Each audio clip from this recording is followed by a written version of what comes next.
We are live. Hey, everyone. We are live. Welcome back, everybody. Yeah, welcome back to Behind the Couch. What just happened to my voice? I I don't know what's know. happening to my voice, but you guys probably noticed my makeup. Not too jarring. Like It's a choice, though, right? It's it's not it's kind of accidental. growing on me. I don't know. So I have one red eyebrow and I have one sort of white eyebrow, and I got some goofy makeup on. So I'm going to a Halloween event tonight. Sure. Yeah, that's it. You're going to a Halloween Halloween. event, right? Hey, Yes, we're yes. recording, aren't we? Does this automatically record just for technical Oh, purposes? it does. Should Okay. we just hit record on Zoom just to be I'm going to safe? hit record on Zoom Why anyway. don't you do that on your side? You have to give me Um, permission. I do. Oh Yep. yeah. Then why don't I just hit record? Yeah, do that. Sorry. Hold please, everyone, while we get our shit together. Okay. Got There we it. go. Thank you. Yeah, so I am going to be an anime character that has a wig that's half red and half white, and just gonna mortify my kid because That she I was loves going to ask you what the anime. purpose of it is. The purpose is to mortify your preteen child, right? Yeah, she loves this stuff. And she it, I told her your dad and I are dressing up to go to this event with you tonight, but it's a surprise. So we're both wearing so it's from this show called My Hero Academia. And it's basically like a Harry Potter version, like anime version. They go to the special school, they all have special powers. So we're wearing like the little track outfits that they wear, and then Anthony has like this green spiky wig for this other character. We're both boys, but I'm doing a gender bender type thing tonight. So Okay, I could it see should be it. fun. My kid will just not want to be around us at all, but that's okay. So we're happy to be back behind the couch. We were supposed to have Dr. Joni back on tonight, but she's under the weather. So she's going to reschedule with us again. She's the one that we did our first new platform with, and it did not record, hence us being hyper vigilant about recording. But Scott, in all of his glorious magic and the fact that he's the mayor of Los Angeles, got a guest on within a few hours that is perfect to follow up our airline violence madness in the skies episode from this week, which people are having the biggest reactions like all over the place. Literally, people are like, I can't listen to this because I'm flying this week, or it's my first flight with my kid. I can't listen to this. I'll listen afterwards. And I'm like, listen on the plane, listen, just laugh the whole time while you're listening to it. They're like, no, because then I'll get kicked off the plane. So we have a great guest that is standing by. We do need to do our shout outs for our Patreon members. This afternoon has been very busy for us. I don't know where we left off. So I'm going to do shout outs. I might double up on some people that we got last time, but we want to deeply, deeply thank Laura E., Roxanne H. Sorry, something popped up in my computer. Kristen W. Something popped up again. Lynn T., Sarah, Kelly Miller, David P., Torias K., Angie R., and I think that covers everyone. So thank you guys so much. There's been a ton of expenses lately with our travel, and we just so appreciate that we can use a little bit of what you're doing to support us through Patreon. So thank you for keeping us on the road really for the last couple months. Anything else, Scott, before we introduce our amazing guest? No, just again, we've seen a surge in Patreon members, and you guys, it just really helps. So thank you so much. And we're honored that we have wonderful listeners and that we have people willing to help support our little hobby. I want to get to our guest to follow up on our episode this week, Madness in the Skies. This is absolutely the perfect guest to have here, Mr. Alex Guthrie. Alex Guthrie received his master's in clinical psychology from Antioch University, Los Angeles, and currently works as a licensed marriage and family therapist in San Diego. For close to 2 decades, Alex has worked in private practice and community settings with areas of expertise in grief and loss, individual therapy, couple and polyamorous relationships, life transitions, skills, insight development, PTSD and childhood trauma, child and adolescent grief, managing long distance relationships, age gap relationships, and a special focus on the LGBTQIA+. Alex has also been a guest on Buck Dodson's podcast entitled The Gay Men's Life Lab, speaking on intimacy issues. And what makes Alex a perfect guest for today's show is his previous career. Prior to becoming a marriage and family therapist, Alex had a significant career as a flight attendant for the largest legacy airline in the world. Alex's expertise and accomplishments in this field led to his promotion to the flagship purser program within American Airlines. And for those of us that don't know what that term means, a purser is the onboard leader on long haul and international flights. It's the one who deals with first class, the cockpit, government agencies, and the individual who gets called into the, excuse me, I'm talking very fast, the individual who gets called into the fray when there's drama happening. In short, he is the airline employee version of a first responder. So Ooh. Alex's expertise in that area included developing programs that provided training and education to nurture new pursers, as well as mentorship, developing training aids, and overseeing curriculum updates. And aside from all the education, the training, the licensure, the experience, and the expertise, I am truly honored to have this individual in my life. We met during our master's program at turning points, major turning points in our identities, in our lives, and the connection was pretty much instantaneous, at least for me. I won't speak for Alex. I'm sure Alex is just going to say that I was just using him to get to his cat, the talented Mr. Muggles. And that's only partially true because he was a wonderful cat. But Alex, thank you for coming on our show on such late notice, and thanks for being my friend. Big deal. Can you hear me? Yes, we can hear you. But you can't see me. I can't see you. That's actually an advantage on some level. Pay no attention to that man behind the screen. Well, maybe your job was so top secret you can't show your face. Exactly. There he is. There he is. That those rings like you have, Shiloh. I don't have a ring light. What are you talking about? We look this way naturally. What are you talking about, Alex? I've been trying to figure out how to get noir lighting for this telecast, but I failed miserably. It's more cadaverous. Hey, you know what? We got you at the last minute and you're not cadaverous. You're just glowing. I wish people, the only thing I think is missing is a key light, like the Joan Crawford key light on those beautiful blue eyes of yours. Ooh. Oh, there we go. Yes, yes. We just had a watch party last night of Hush, Hush, Sweet Charlotte, which Joan Crawford was booted out of, but that would have been perfect. Thanks for being here. Thank you. Glad to join you. So Shiloh, you had put together some questions. Do you want to kick it off? Well, that introduction is great. I mean, what a journey. I think just off the bat, I'd love to know how the transition went going into mental health from your previous, definitely want to talk about your previous career, but just, I'm thinking, what made you get out and then think to do a second career like Scott? Well, it's an interesting question because it's actually in some ways a full circle. I worked for a year in a psychiatric intensive care unit. And at the end of that year, shortly thereafter, I applied with the airline. And when they asked me in my interview, what makes you think you'd be qualified for this? I said, well, I'm kind of used to being locked up in tight places with mentally unstable people. Perfect. So that seemed to work. After dealing with, thousands and thousands, hundreds of thousands of people over more than 25, 30 years, I wanted to go deeper. It was, when people are on an airplane going from point A to B, at least it was much more this way in the early days, they were making a life transition themselves.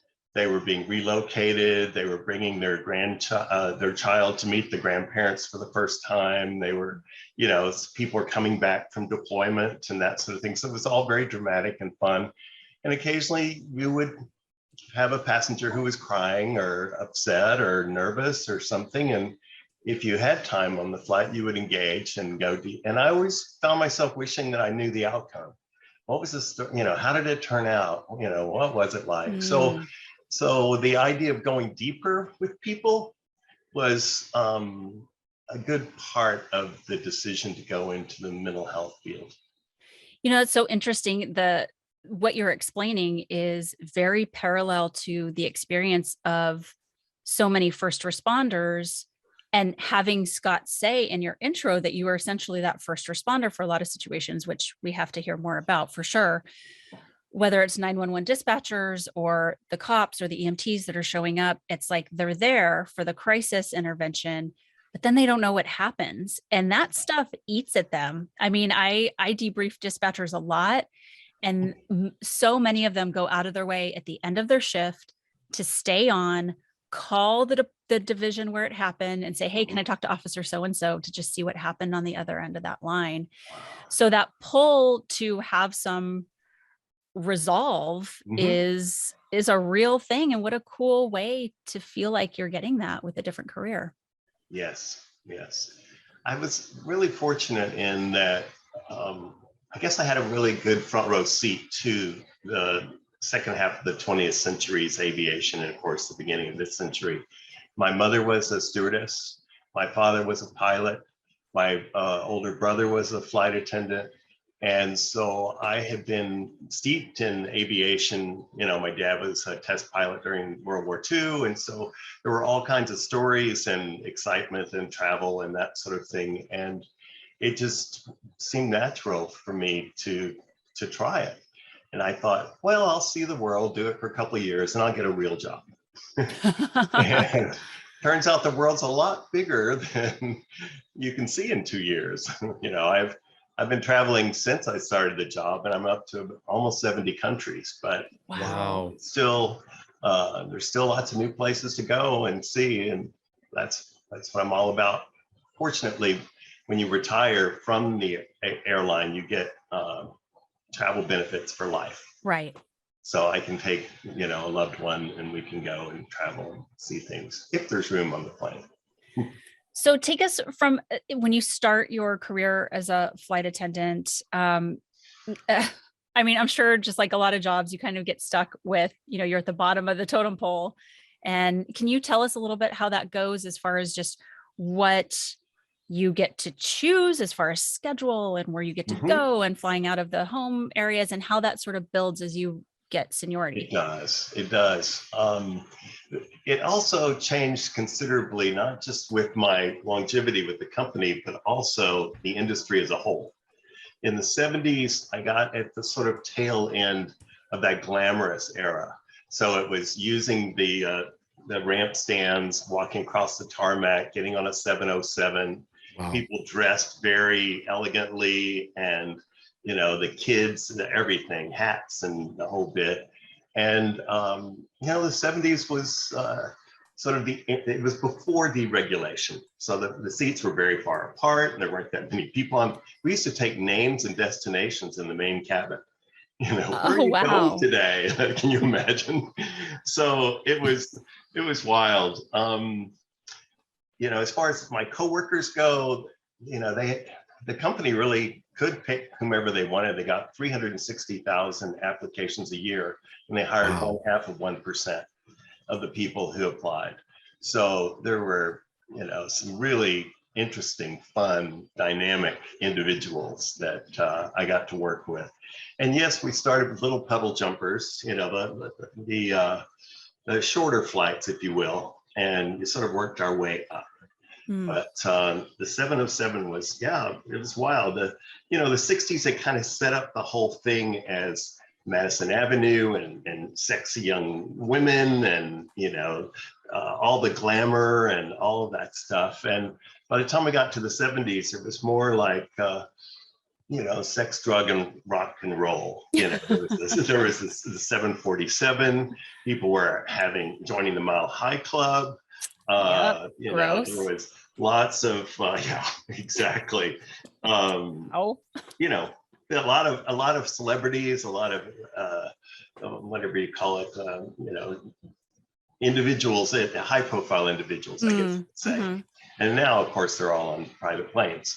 But that was great. I guess the first really dramatic onboard incident that happened happened to my roommate, and she was barely new to flying, but she was boarding a flight that's going to the Southwest, and she was in New York City. And somebody from an underdeveloped country came on in native garb and was barefooted. And they had told us, do not let people get on the airplane barefooted, you know. And so she said, please go back and see the agent.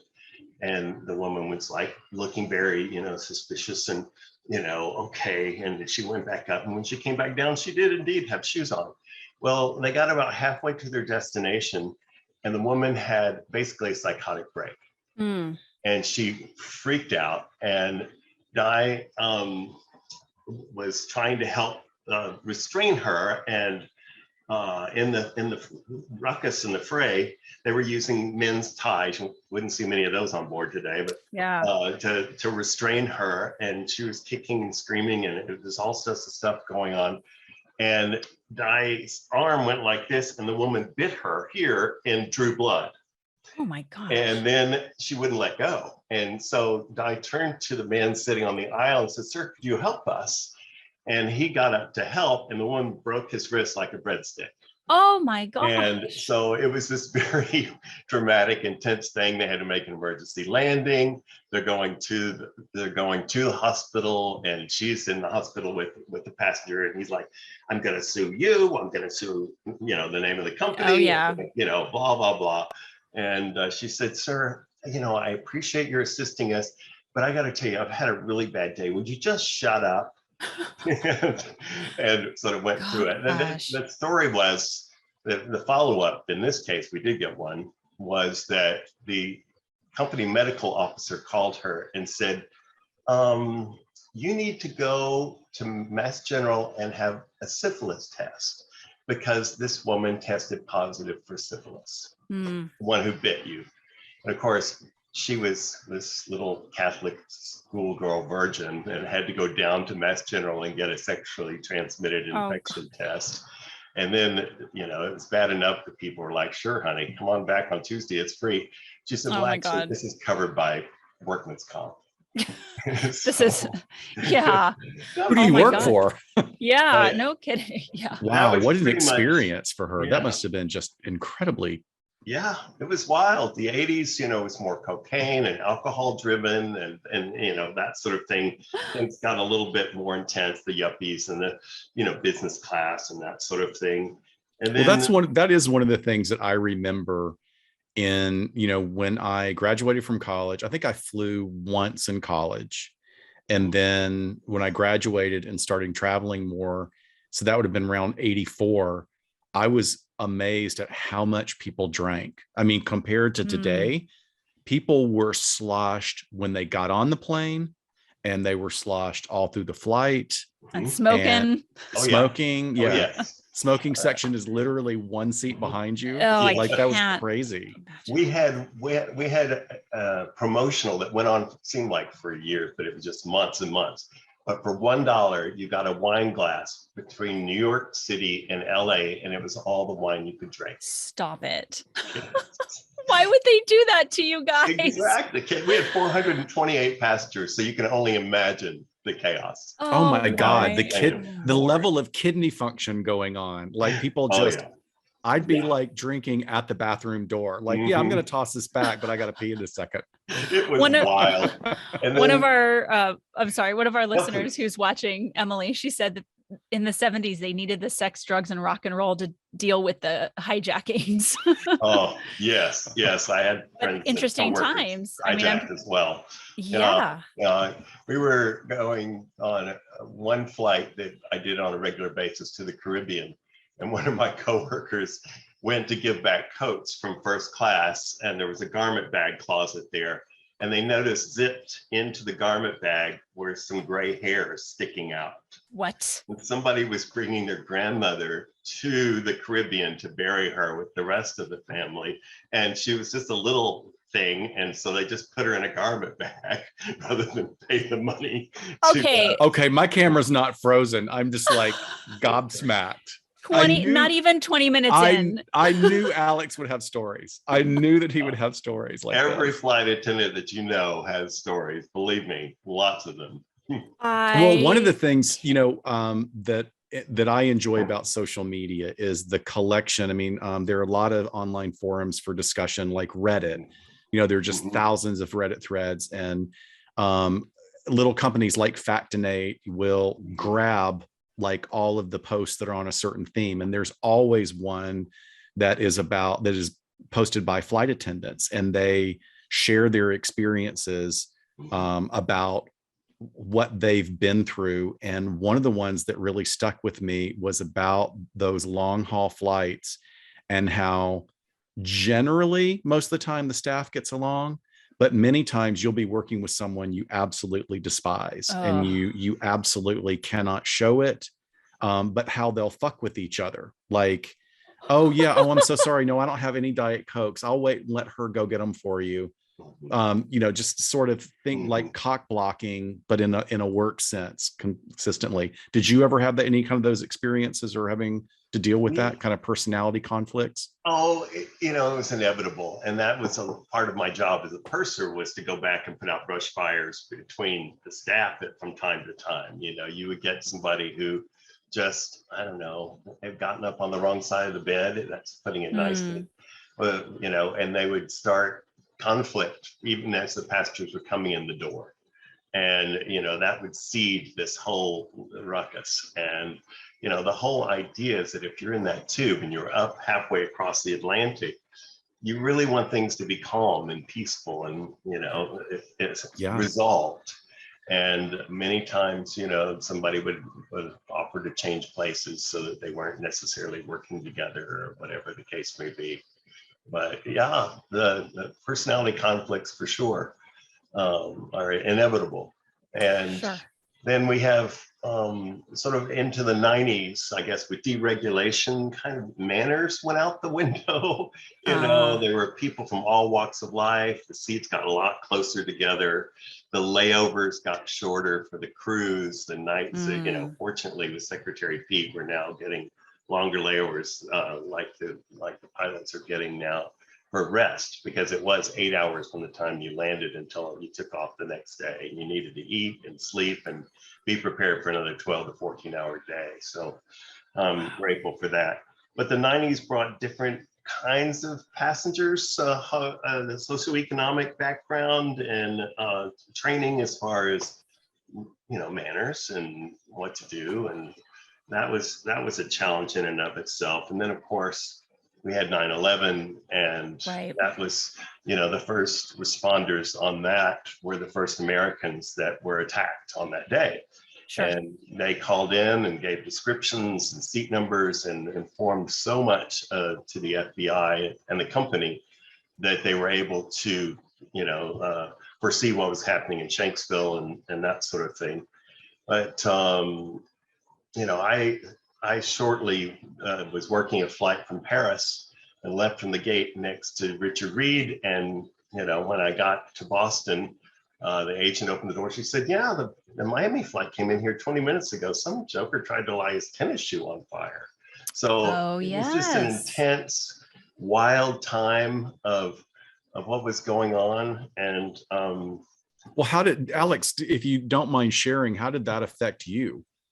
Did well, that alter your perspective on how long you would want to stay in the career? Can you tell us about it that? did. It did because of the financial impact. There was already the dot-com bust, but then the financial Mhm. impact of the airlines losing tens of $1 millions a day and that sort of thing.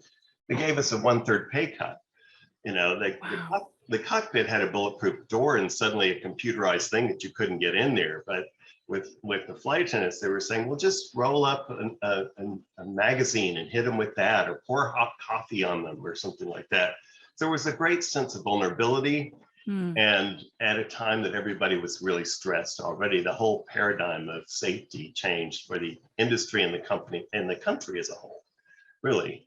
So it was a very difficult time, and it was a sad time. I trained and worked with these people for over 20 years, and I knew them quite closely, and some more than others, of course. But it was a major loss of lots of things. Friends, coworkers, security, finances, all of those things. It was a yeah. dark, sad time.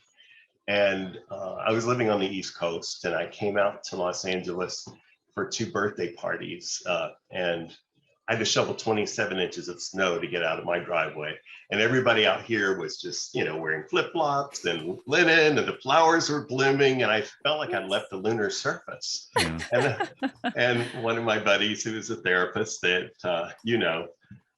Scott, said, this could all be yours. And in that moment, I just thought, it's time to make a change. Yes. My goodness. I imagine, obviously different major events, but I imagine it was quite dark and similar in the early times of COVID for flight attendants and crew members, just with, very much. Again, everyone is stressed. Everyone is worried about their health on top of the pay cuts and the bad behavior of people, the loss of coworkers, the loss of family members, children at home while you're trying to work, and the stressors, and just the fear of the underlying fear of everything. And of course, we had an administration where there was a lot of anger and rudeness before, and it gave people permission to be unkind, I think. And there was a lot of conspiracy theories and that sort of thing that were going this day. Yeah. And underneath all of that, I think just the idea of the crowded, the ordeal, people aren't eating right, they're not sleeping right, they're getting on an airplane. And so it is very easy for something to combust. Yeah. Can we go back to, because I want to talk about your training, especially probably as a purser. How were they starting to train you in more contemporary times for restraining people, for dealing with unruly passengers? From, I guess, in the law enforcement community, we talk about de-escalation and the gift of gab and those sort of techniques, 100%. But I would love to know how you were prepared for it. Yes, well, certainly as the airline became more global and we were getting people from so many different cultures, it behooved us to try to do as much education around different cultures, and so somebody wouldn't inadvertently create a situation or upset someone. Certainly de-escalating was a big part of this, as is the case. Many times you think about what it's like to be a woman alone in a dangerous situation and having to think on her feet and find ways to persuade someone in a situation. And that certainly comes into play quite often under the circumstances. Yes, we have, tape and the restraining cuffs, and, the law enforcement is more behind us than ever. And as the cockpit, they've now seen what can go wrong and what is wrong, and they're taking things much more seriously. And I think the Department of Transportation, the FAA, are getting on board with fining people and banning people and doing things when some of this behavior is just unacceptable. And like you said, de-escalation, sometimes the tag team, where somebody that might have a better chemistry with the individual comes into the situation, knowing your able-bodied passengers, because now people are more willing to get involved if they know that their lives are on the line as well under the circumstances. And you think, okay, that one looks like a football player, that one is a member of our military, this one, and that sort of thing. So you begin to strategize about what you do under the circumstances. That's so interesting, Alex, because that's one of the things that I read, was that you are being assessed from the minute you walk on. You're being assessed as to whether you might be a potential problem or you might be a potential asset. Like from the minute you step within their purview, they start looking at you like that way. That's fascinating. And we've had law enforcement officers as well as members of the medical industry let us know up front. Somebody will say, I'm a physician. If you need something, most of them wait until you page and ask, because they're not borrowing trouble. They're on vacation. Is there a doctor on board? Yes. However, it's wonderful when people do say, I mean, even as a retired flight attendant, I will let people know, That's good to know. thumbs up, that sort of thing.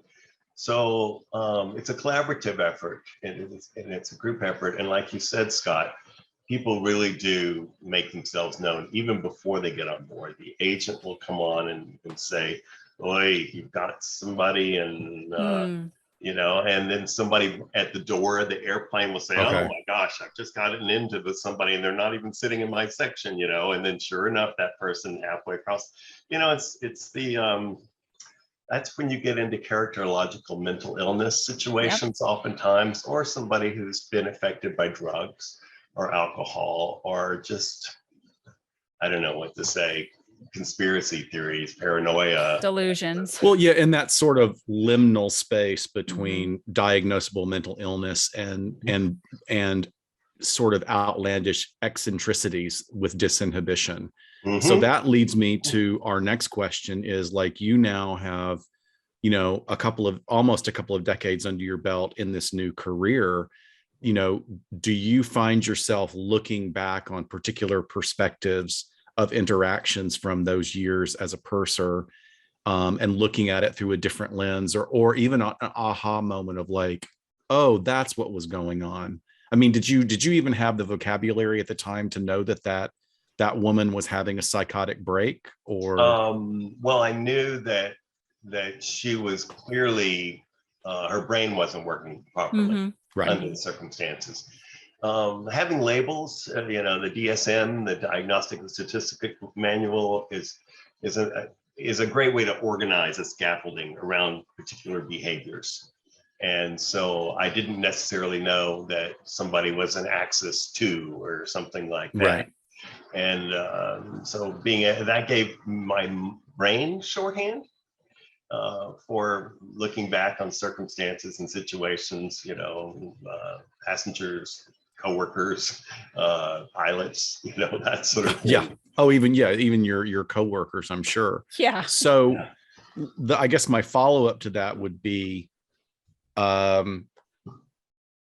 since you've been ensconced in this career now, and you're watching all of this unfold and sort of hit a new level of escalation and a new level of chronicity in events and disinhibition over the past 6 years, which I think we all have some theories about who has invited disinhibition into our social construct or our social contract. But do you see an increase? Do you see a difference now versus then, or do you still kind of place it into deregulation and sort of a different, additional population strata coming into this world? I see an increase in the dysfunctional ways in which people are coping with stress, if you will. There have always been stressors in terms of, job and family and relationship and finance and all kinds of things you get an upfront close look at as a therapist. And yet, when you take a sort of widespread global dysfunction, if you will, people are carrying so much stress as a population in many ways. The super wealthy and, the elite corporates can all go on private jets now, and they can insulate themselves from all of that. But the rest of us are, in the mix. And I think some maladaptive coping strategies that are fairly present in the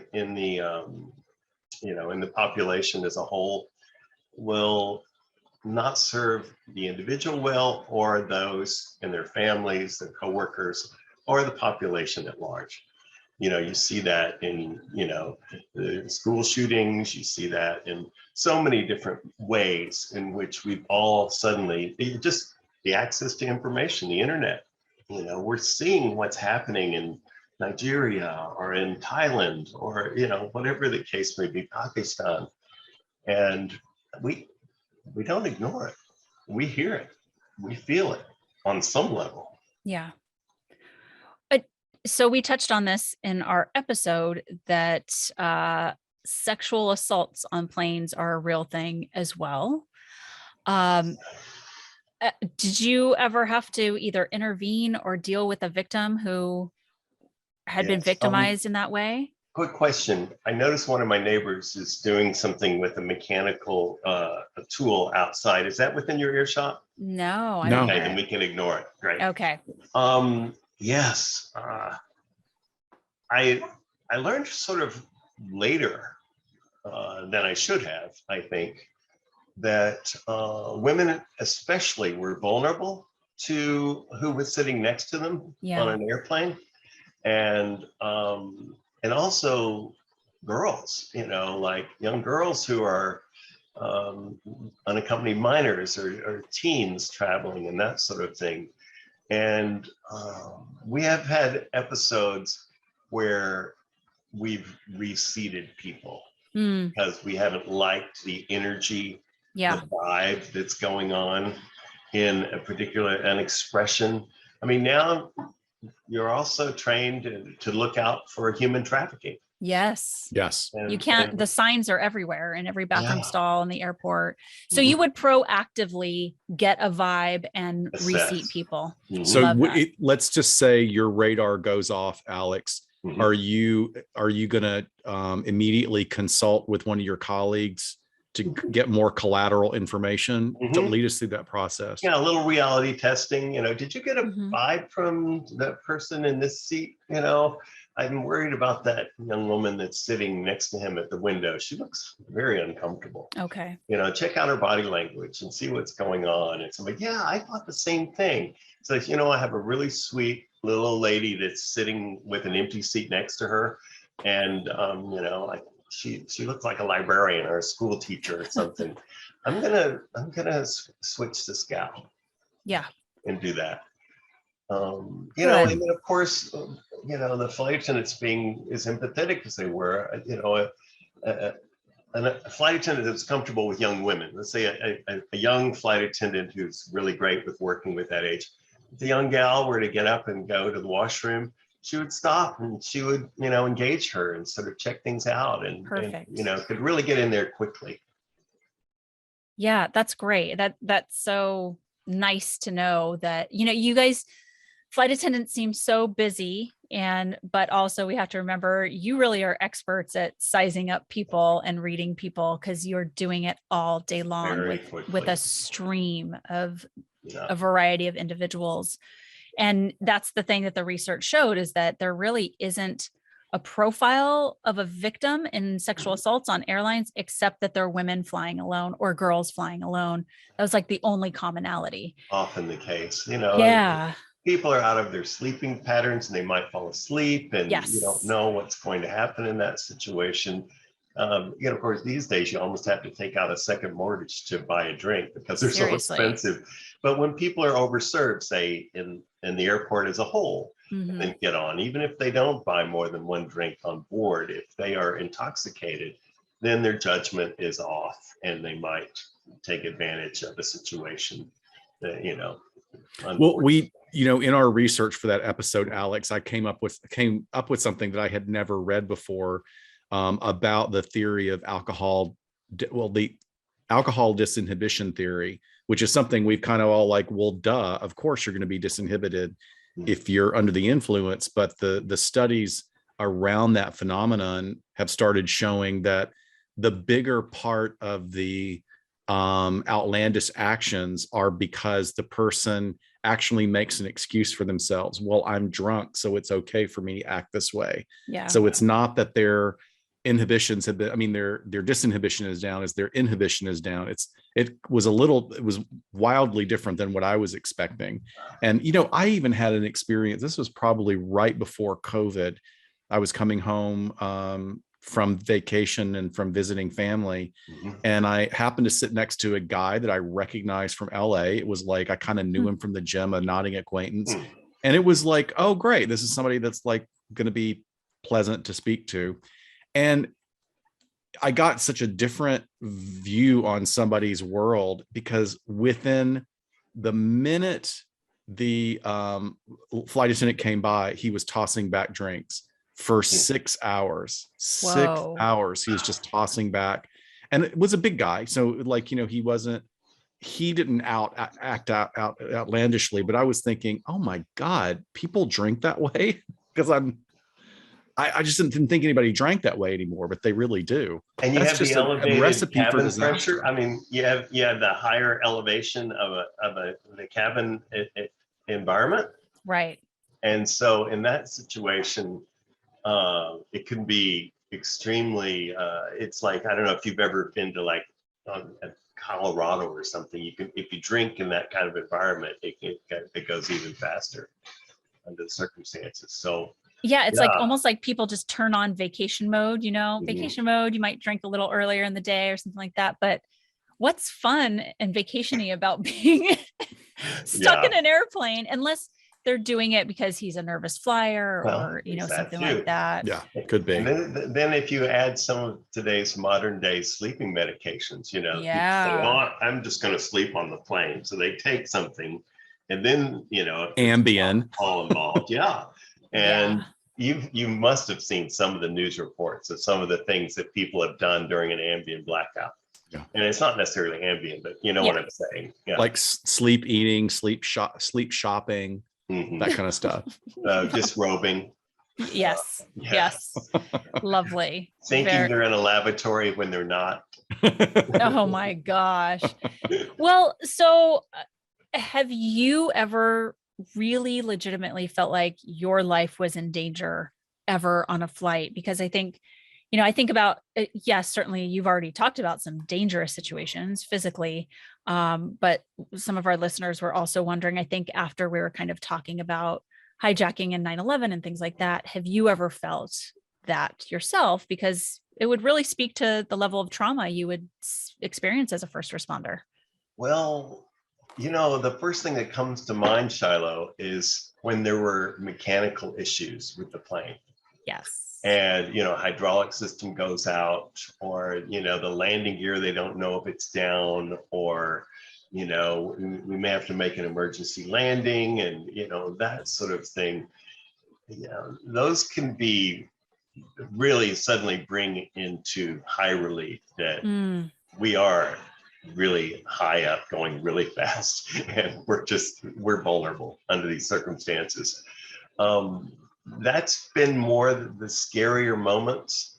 Knowing the different levels of security that are in place. I mean, after 9/11, I was tasked with writing the curriculum around our security, our enhanced security, so that what happened on that day wouldn't happen again. And I worked with the man that that my company had hired, but used to be the head of security for El Al. And you remember the movie The Bodyguard?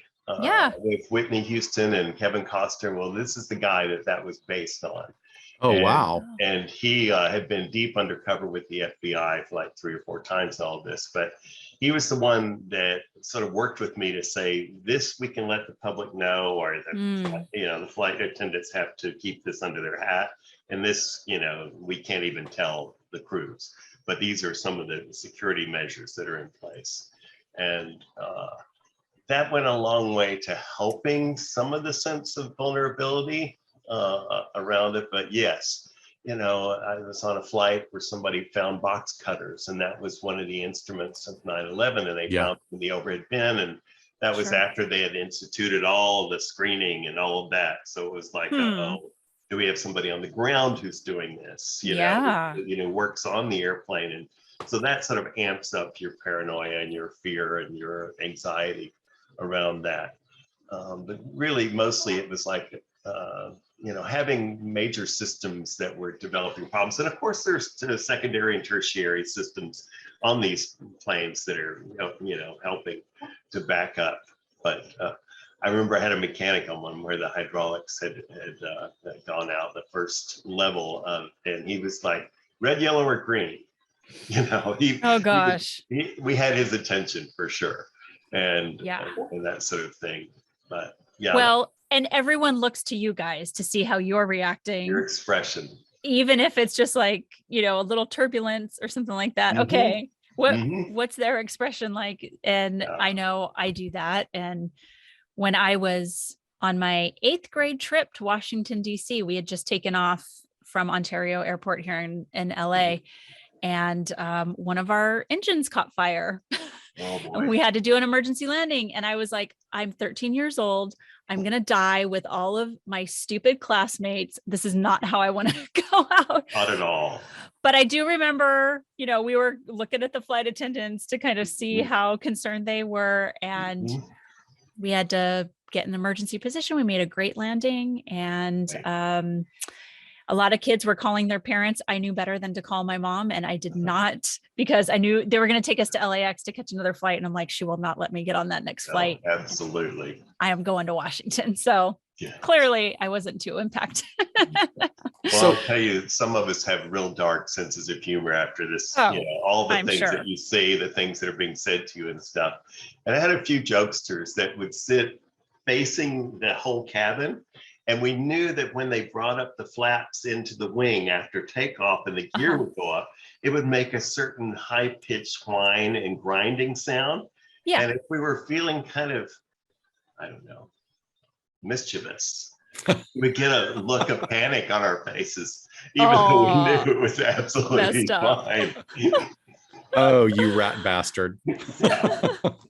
So, as a follow-up to Shiloh's question about feeling like you were in danger, did you ever have the experience of having an event or a pseudo event, then it not really registering until after the flight, like you've gotten home or you've gotten to the hotel and you're relaxing, and then something comes back sort of like a boomerang effect? Have you, because you're in work mode, right? You're in professional work mode. Yeah, when you're in management mode, we're dealing with, something, whether somebody has, a heart attack or a seizure or, whatever the case may be.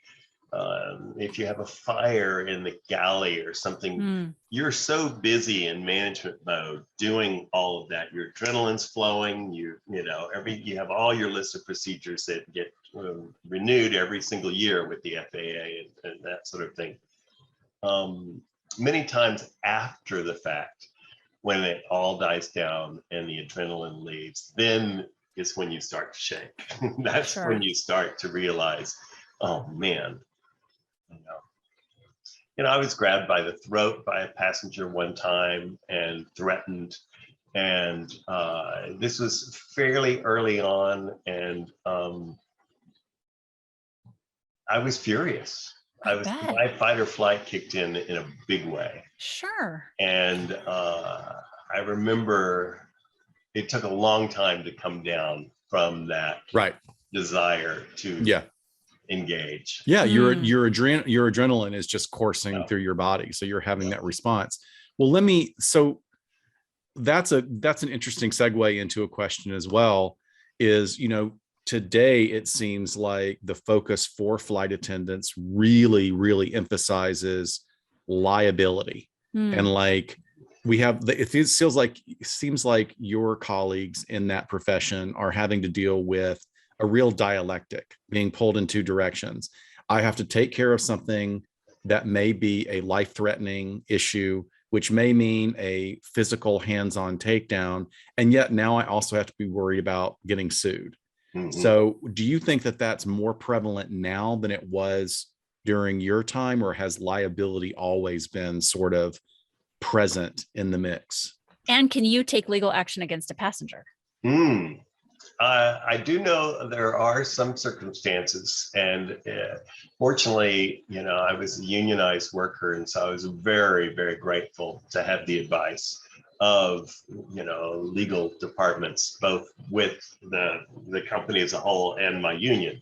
So there was really, they have gotten so good at giving you procedures and what to say and what not to say, and you write up a report and you're taught how to word the report because it may go to court and that sort of thing.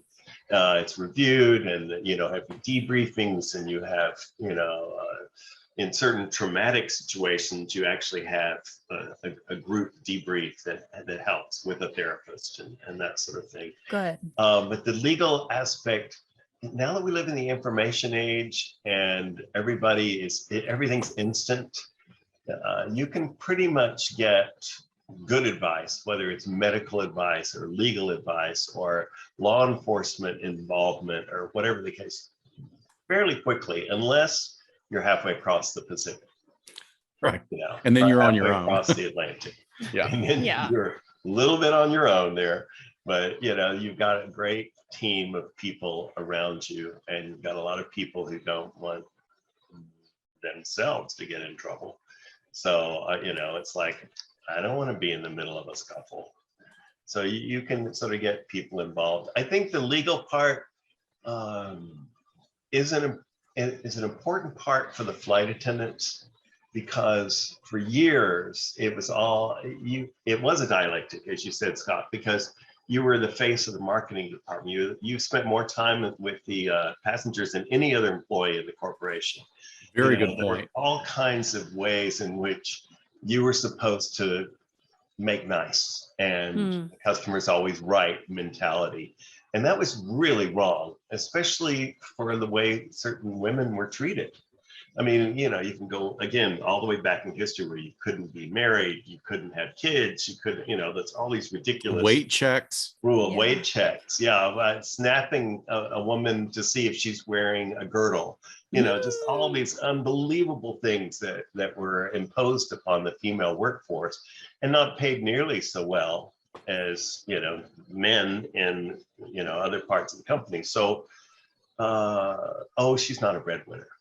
You know, that sort of thing. Right.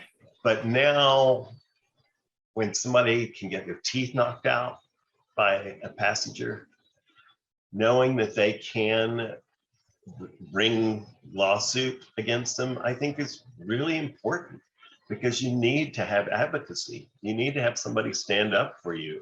And, you know, it's not always corporate America that's got you first. Sure. So thank you for that. I think I can't believe how lucky we were to get you on for this valuable perspective. I'm completely serious. It's been fantastic. And I want to, in our few minutes that's left, I want to even go a little bit deeper and into a particular issue, you know, for you and I being such friends for such a long time as gay men of the same generation. Yes. And sort of the whole, for people who are out there listening. I'm going to plug you in.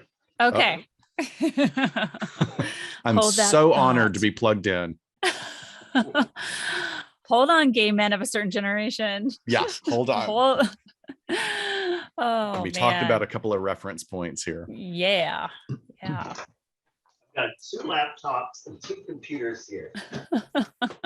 And no cords to be found. No. Well, go ahead, Scott. I can listen at the same time. Well, I mean, I guess I wish I had asked this earlier so we'd have time, but maybe we can be pretty tight about this. But, you know, you and I as therapists and gay men of a certain age and the same generation, you know, we share a certain language that resonates with the velvet rage and sort of carrying our privilege as men through a world where we're also marginalized.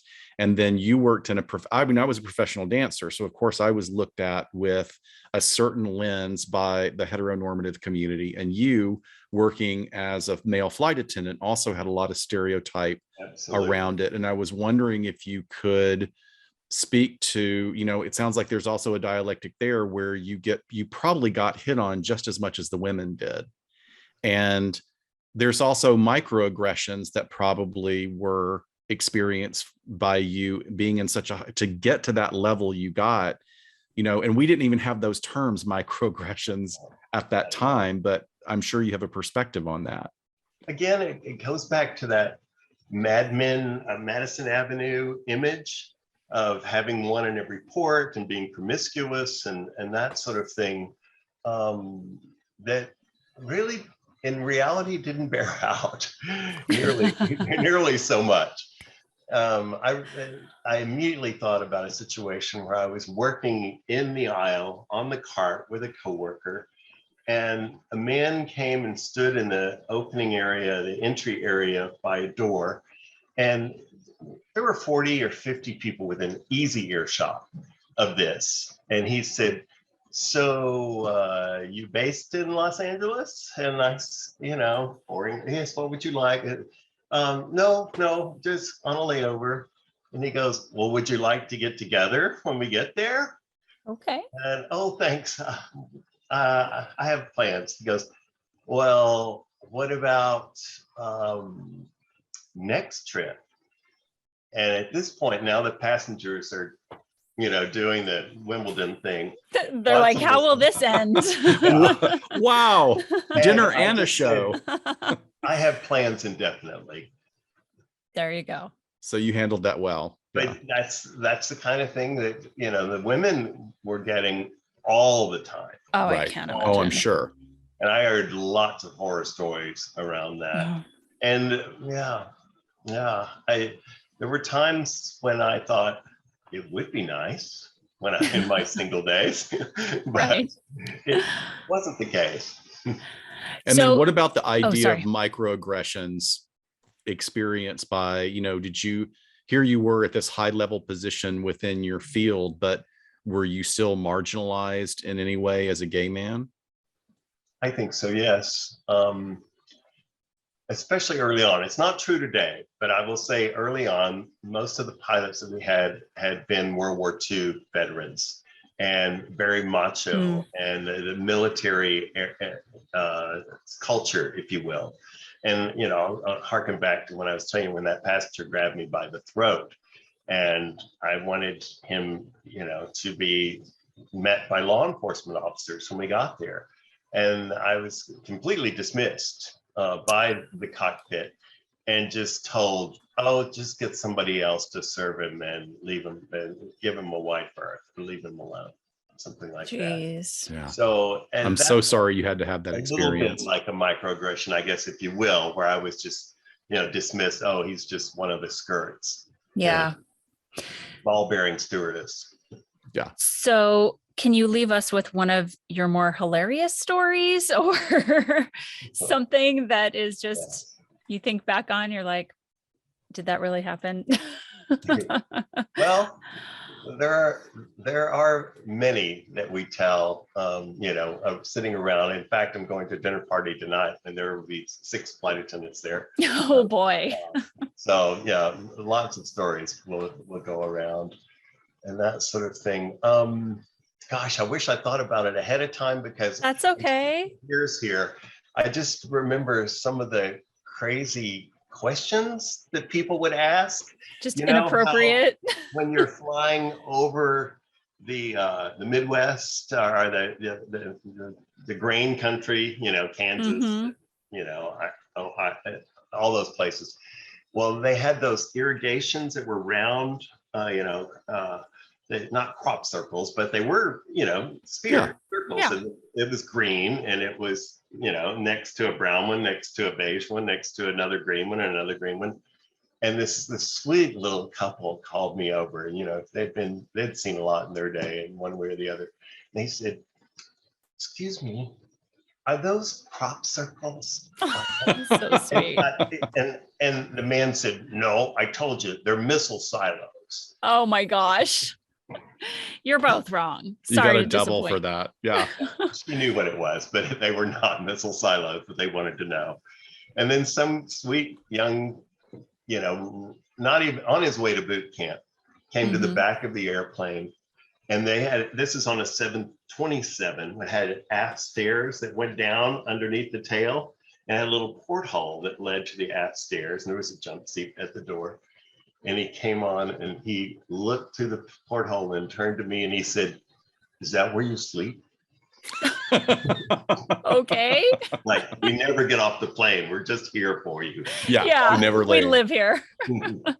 Oh my gosh. What a riot. I bet I certainly hope there are more of those kind of sweet, funny moments There are. than the other stuff. There are. I met with one of America's original 4 flight attendants, and she had served Eleanor Roosevelt and brought passengers away from the Hindenburg right before it flew up, and all kinds of things. Wow. And she had the same type of funny stories. Yeah. That you could tell, and she said, "Oh yes, this woman got on with a gardenia, and I knew that was going to be trouble for her because she wasn't used to flying. And I offered to put it in the cooler for her, but she didn't take it. And sure enough, she got air sick, and her false teeth I had to dig out of the airbag, and she said her hat was one way, and her wig was the other, and she said she was a mess. And I think if she'd given me that gardenia, she would have been much better. That's So awesome. cute.